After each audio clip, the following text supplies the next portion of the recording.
Hello and good morning. So, I wanted to discuss a topic that's always popping up on pagan forums, and that is um, self-made spells, whereas the spells you find in books or on the internet. Now you can find spells everywhere.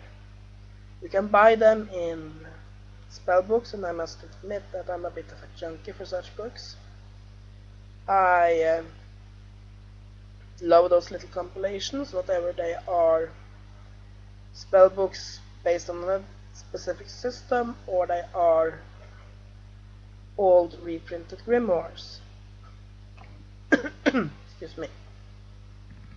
So yeah, but you can also just write spells in Google and you'll have more than you'll ever have time to cast, even if you found the key to immortality.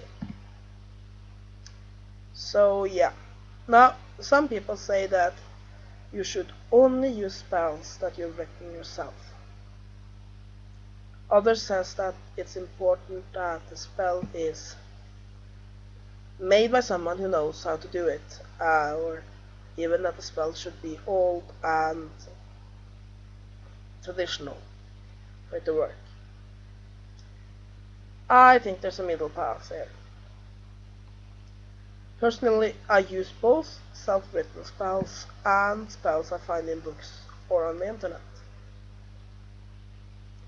Now, to explain my view on this, and again, whenever I discuss an occult topic, it's only my personal view. You may have a completely different opinion on this, and if that is something that works better for you, then stick with it.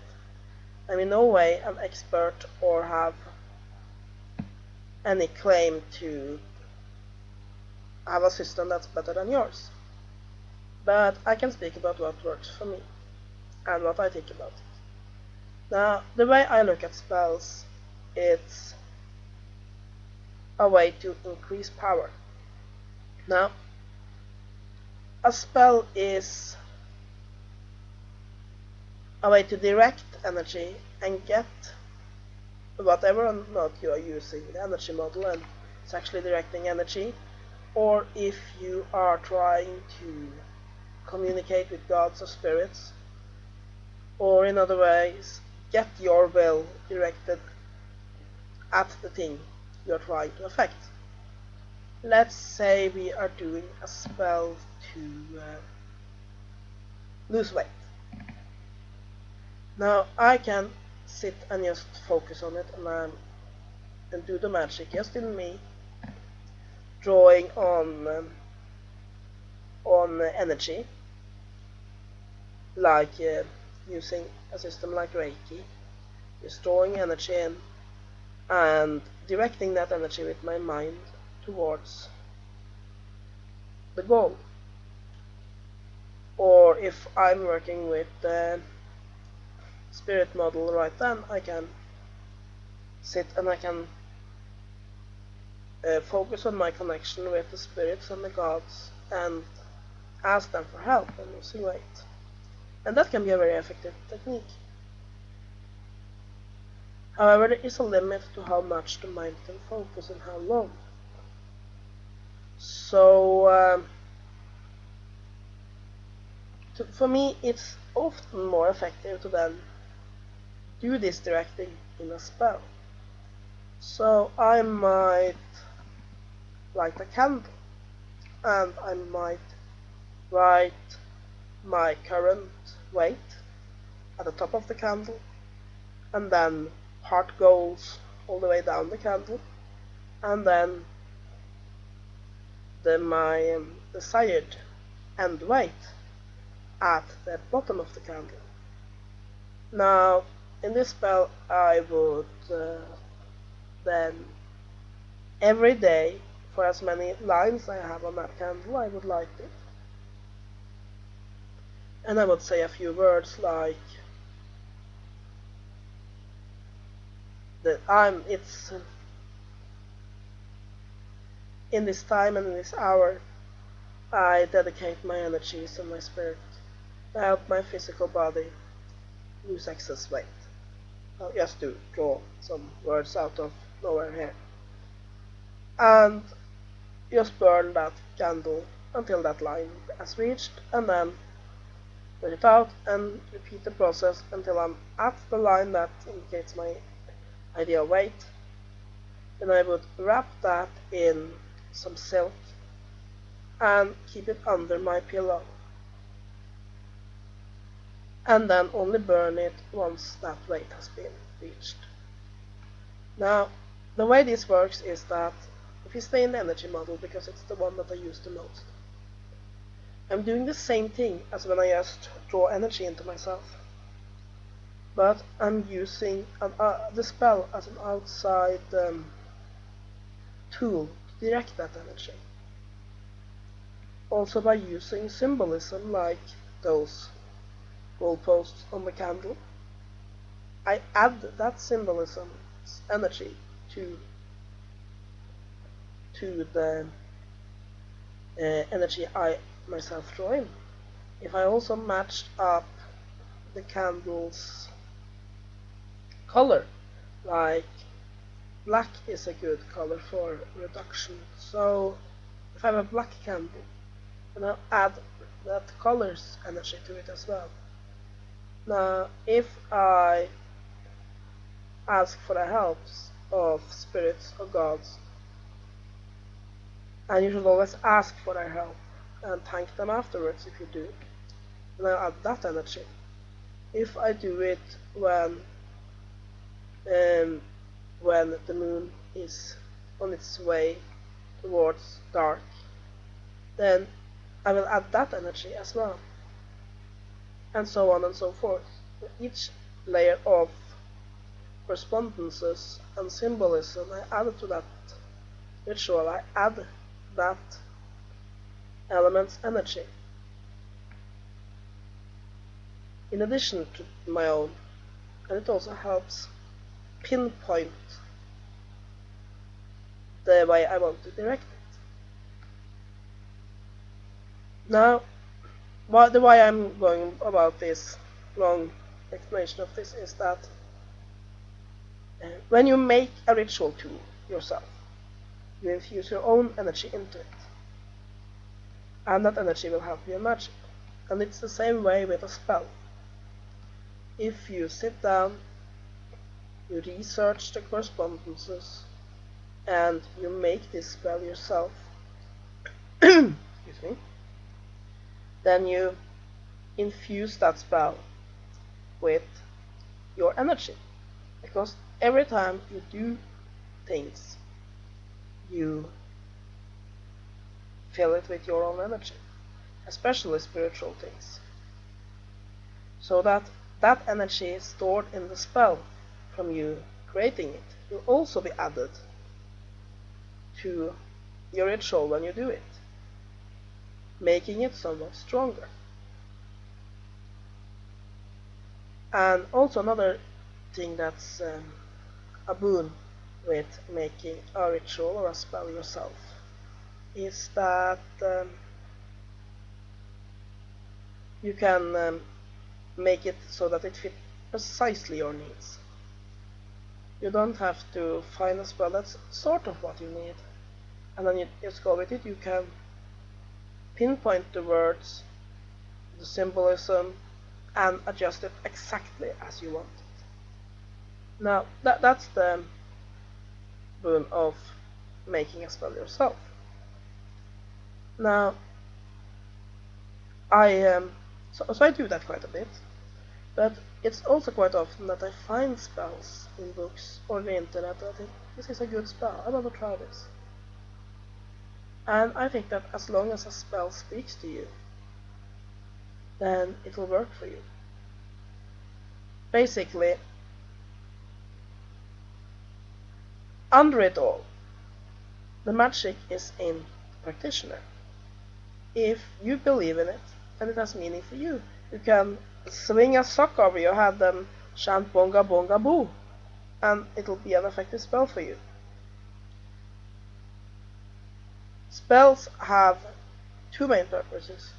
One is to direct and raise energy, and the other is sort of acting to get your mind to focus.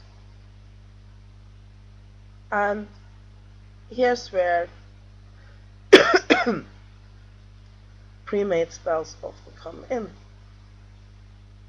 Some people think they are not very good at making spells. I often think that people are better than they give themselves credit for. However, if you have bad self-confidence in the spells you write, you don't think they sound well enough, you don't think they will work for you, then they won't work for you, no matter how well written they are.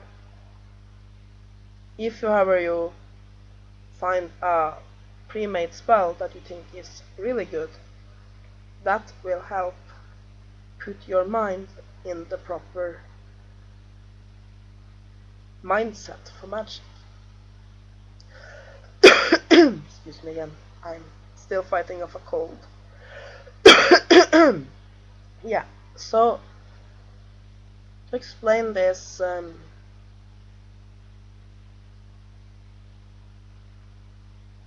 yeah, do any of you have a cabin or some other vacation home? My mother has a camping wagon. Caravan, I think it's more commonly called in English. Anyway, she has it placed in, what are they called in English? Know those big fields where people put up tents and you have caravans and all of that. Anyway, such a vacation spot. And she have a little hut which is fastened onto the caravan to give it more space and make it very cozy, and it has a veranda and it has a beautiful view of a lake. It's a very nice, peaceful spot. And my mother spends her summers up there, and sometimes I go there for my summer vacation. And when we then put food on the table, even if it's just the normal bread slices and boiled ham and whatever we have in the fridge normally, sitting there looking out over the lake, the food tastes so much better. And that has to do with the mood one gets in when one have a meal like that. Or how much better, let's say you make a standard pasta dinner, but you add a nice tablecloth, candles, turn off the lights, and you have a nice romantic candlelight dinner, then I guarantee you that that simple pasta dish will taste so much better than if you just had it on a plate in front of the TV. And the reason why the food tastes better in these situations is that our minds are affected. Our minds are put in the proper mood, and it's the same with magic. To do effective magic, even if it's just a 1-minute spell, you need to shift our minds from the common everyday consciousness into a magical one. And that's one of the reasons why we have spells, because these ritualistic words and actions affect our minds and makes us think differently, if only for a moment. And for that to work, the spell has to have meaning for you. So if you don't like your self-made spell, then it's actually better to use a pre-made one.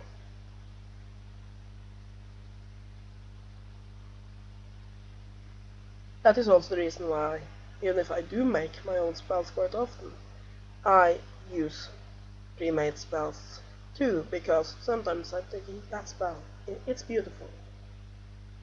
I can really work with that. And then that spell has meaning for me, even if I haven't made it. So yeah, I think this video got a bit babbly. but basically my point is, I think it's better to write your own spells. I think that a spell you've written yourself will usually have more power for you. However, if you're in a hurry, or you don't manage to write the spell you really want, or you just find spells that you really like, then I see no problem in using premade spells. Like I said, I'm a complete slut for those spell books, and I like flipping through them, finding spells I really feel strongly about, and performing them. So I think that both things are good. And it was one more thing I wanted to mention. Oh yes, the old spells. Now it made some sense to work with old tried and true spells.